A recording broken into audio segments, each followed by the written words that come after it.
നമുക്കിവിടെ ഓൾമോസ്റ്റ് ഒരു 100+ പേഷ്യൻസ് വന്നിട്ടുണ്ട്, ഇൻക്ലൂഡിങ് സൂതികാചര്യ പോസ്റ്റ് ഡെലിവറി ട്രീറ്റ്മെൻറ്റ്സിനും പ്രീ ഡെലിവറി ട്രീറ്റ്മെൻറ്റ്സിനായിട്ടുള്ള പേഷ്യൻസ് വന്നിട്ടുണ്ട്. പിന്നെ ഇവിടുത്തെ ഏറ്റവും സ്പെഷ്യാലിറ്റി ആയുർവേദത്തിനോടൊപ്പം തന്നെ ഇവിടുത്തെ ഒരു ഓവറോൾ ആംബിയൻസ് ആണ്. ലൈക്ക് നമ്മൾ ഏറ്റവും കൂടുതൽ നേച്ചറോട് അടുത്താണ് സ്ഥിതി ചെയ്യണത്. ഒരുപോലെ പ്യുവർ ആയിട്ടുള്ള എയർ, നല്ല ശുദ്ധമായിട്ടുള്ള വായുവാണ് ഇവിടെ ഉള്ളത്. പിന്നെ അതുപോലുള്ള ഫുള്ളും നേച്ചുറൽ ഫ്രണ്ട്ലി ആയിട്ടുള്ള പ്രൊസീജിയേഴ്സ്, നേച്ചുറൽ ഫ്രണ്ട്ലി ആയിട്ടുള്ള അറ്റ്മോസ്ഫിയർ ആണ്. സോ ഇതുവഴി അമ്മമാർക്കും കുട്ടികൾക്കും അതുപോലെ പേഷ്യൻസ് ആയിട്ട് വന്നവർക്കും നല്ലൊരു മൈൻഡ്ഫുൾ ട്രീറ്റ്മെൻറ്റ് നമുക്ക് വേണമെങ്കിൽ പറയാം.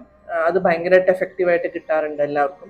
സോ മോസ്റ്റ്ലി സ്ട്രെസ് റിലേറ്റഡ് ആയിട്ടുള്ള ഇഷ്യൂസ്, അതിനൊക്കെ നല്ല റിസൾട്ടാണ്. അതിൻ്റെ ഒപ്പം തന്നെ നമുക്ക് അവർക്ക് യോഗ മെഡിറ്റേഷൻ ക്ലാസ്സും പ്രൊവൈഡ് ചെയ്യുന്നുണ്ട്. അത് ഇൻഡിവിജ്വൽ കസ്റ്റമൈസ് ചെയ്തിട്ടുള്ള യോഗ മെഡിറ്റേഷൻ ക്ലാസ് ആണ് നമ്മൾ കൊടുക്കണേ. അവരവരുടെ അസുഖങ്ങൾ അനുസരിച്ച് അതിന് വേണ്ട രീതിക്കുള്ള ആസനങ്ങളും മെഡിറ്റേഷൻ ടെക്നിക്സും ആയിരിക്കും നമ്മൾ അതിൽ പറഞ്ഞു കൊടുക്കുക.